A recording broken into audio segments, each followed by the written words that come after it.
Good everybody, welcome to another time in the presence of God. And today we're looking at the topic that says our hearts and God.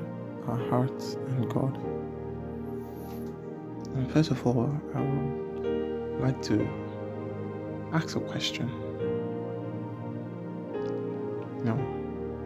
And that question is, why is God after the hearts of men? Why is He so interested in our hearts? If we look through scripture, we would see that God is always talking about the heart here, the heart there. So why is He so interested in our hearts? Why is the heart of men so important to God? So let's look through some scripture first. Now we'll see in the scripture in Jeremiah 29:13 that says, "And ye shall seek me and find me, and ye shall search for me with all your heart." With all your heart. And you shall find Him when you search for Him with all your heart.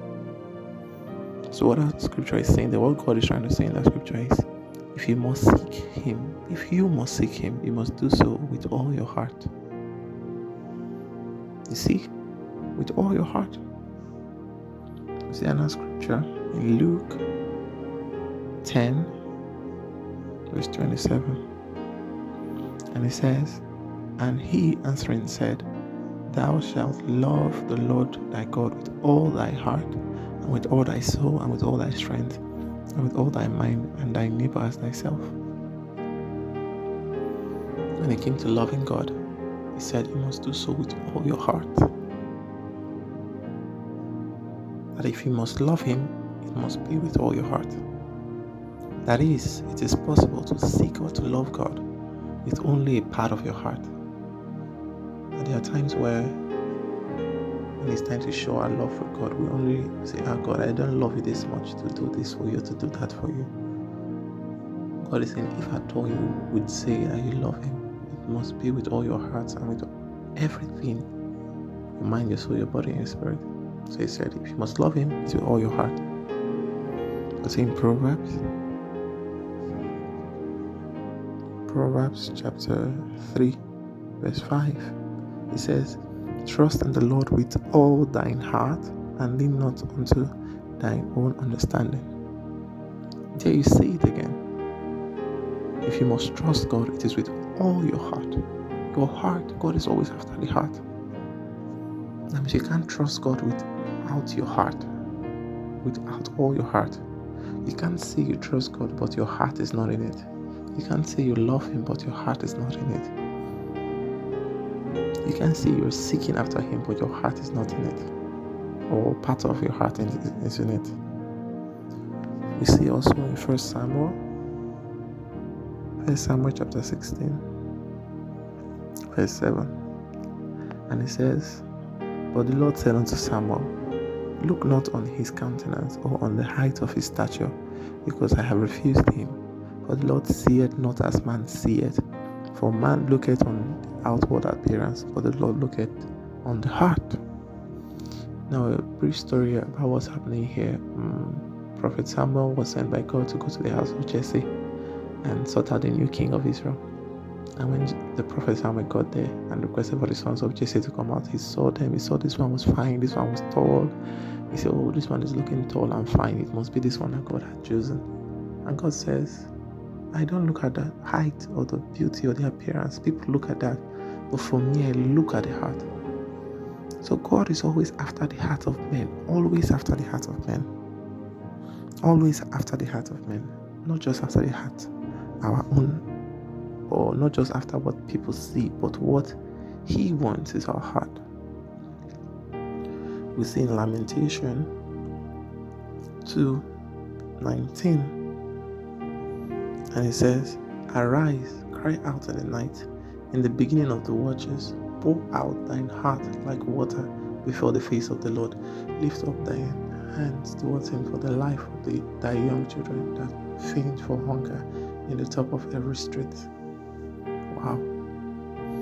That is, if you must stand in the presence or before the face of God, you must be willing to pour out your heart. When we go to church and behold His presence, Are we rather too familiar with His presence when we're in church, or we are ready to pour out our heart? So if at all you must stand in His presence, you must be willing to pour out your heart. So why is God so much after the heart of men? And we'll be looking at two scriptures to tell us or give us some insight to why God is after the heart of men. I'll see in Proverbs 4:23, a popular scripture that says, "Keep thy heart with all diligence, for out of it are the issues of life." Then we also see in Proverbs 27 rather, verse 19. And it says, "As in water, face answered to face, so the heart of man to man." I would like us to look at a different translation. See the Good News translation that says, "As water reflects the face, so one's life reflects the heart." As water reflects the face, so one's life reflects the heart. The NKJV translation says, "As in water, face reflects face, so a man's heart reveals the man." As in water, face reflects face, so a man's heart reveals the man. The other one says, "Your heart reveals your life." This one says, "The heart reveals the man." And that's a strong scripture. These two scriptures are very strong. So your heart reflects your life, or reflects your true being, or who you are. This is why God is after the heart of men. Because if He's going to cause a change in you, He needs to start somewhere, and that is the heart. Because your heart reflects your life. That is why He's starting there. So if you have a transformed heart, you have a transformed life. So if God is going to transform your life, you have to have a transformed heart first. So this is why you must keep thy heart with all diligence, as Proverbs 4:23 says. So keep thy heart with all diligence. You must keep it with all diligence. Let's say, for example, if you have a precious thing, for example, a gold necklace or earrings, or an expensive phone you just bought new, like an iPhone and all that, and you spend so much money in it, it's so precious to you. Now, I'm sure you will do everything possible to safeguard this precious thing. For the phone, you will probably buy like a screen guard or something, and the gold, you look for a very, very strong safe to put it in, and use locks and all that to keep it, because you don't want it to be stolen, you don't want it to be destroyed, and you don't want it to lose its value. And so God is saying, your heart is much more precious than this thing. And so you should guard it with all diligence. You'll be diligent with it. You'll be careful what goes into it, what kind of thought crosses your heart, what kind of information you feed your heart. And God says, keep your heart as though it were more valuable than these things, because life's issues come out of it. Like the scripture in Proverbs 4:23, that guard the heart with all diligence, for out of it are the issues of life. So guard your heart, keep your heart with all diligence, because life's issues come out of it. So the manifestation of your life is a function of your heart. I take that again. The manifestation of your life is a function of your heart, because your heart reflects your life. Your heart reflects your life. Your heart reflects your life. That's what the scripture said. Remember when we read it through the Good News translation, I think KJV. It says, one's heart reflects their life. The other one says, the heart reveals the man, reveals who you really are. So if there's going to be a change, if there's going to be a transformation in who you are, your whole being, it starts with transforming your heart. So God says to you, give me your life, give me your heart. It's a valuable asset. And when you give him your heart, he begins to fill it with things that would help or affect your life positively.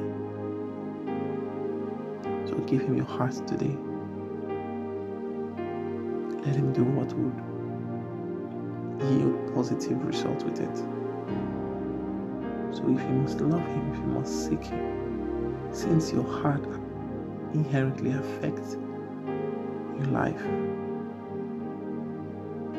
your heart coherently affects your life, then give your heart to the one who can affect your life positively and create a change that will last through generations. If you look through scripture, there is never a man who has given their heart to God and rejected it. You've seen David, all the men of old, Abraham, all of them, they all followed God with all their heart. They loved him, they trusted him, they had faith in him with all their heart. And I pray